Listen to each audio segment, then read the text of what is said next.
xibaar yu wér te wóor ca tàng-tàng ba abonnez-vous pour ngeen di mën di jot suñuy vidéo. jërë ngeen jëf ci ànd gi ak ñun chaîne bii di Buzz 221 HD. daraam bu doy waar am ci autoroute à péage bi lundi matin ab accident bu am ci fi dend ak école Mariama Niass ca Dakar. ñaari policiers yu nekkoon en service yor ab moto ñoom ñi de ñu daal di percuté li nga xam ni moo di ab véhicule de transport Ndiaga Ndiaye wala boog ab véhicule de transport Ndiaga Ndiaye moom moo leen daal di percuté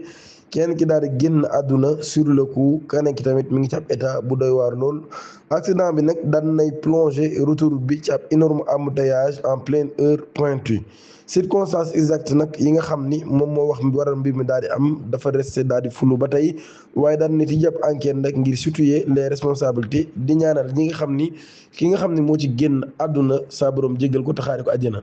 Touba benn waay moo fa ñëw ni ab chrétien la dafa bëgg a tuub di woy turu Adieju daal di escroquer ab célèbre marabout daal di vider ay compte Wave-am ci loolu yi nag daal doon woo sax leen ci ay taalibeem di leen laaj xaalis.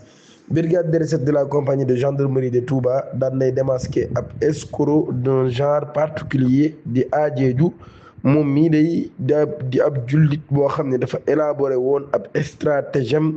redoutable daal di ñëw na xam ne ab chrétien la li mu bëgg rek mooy dugg ci l'islam ngir nag daal di introduire dans l'entourage d'un marabout ginnaaw ba tamit mu daal di koy sàcc ab xaalis.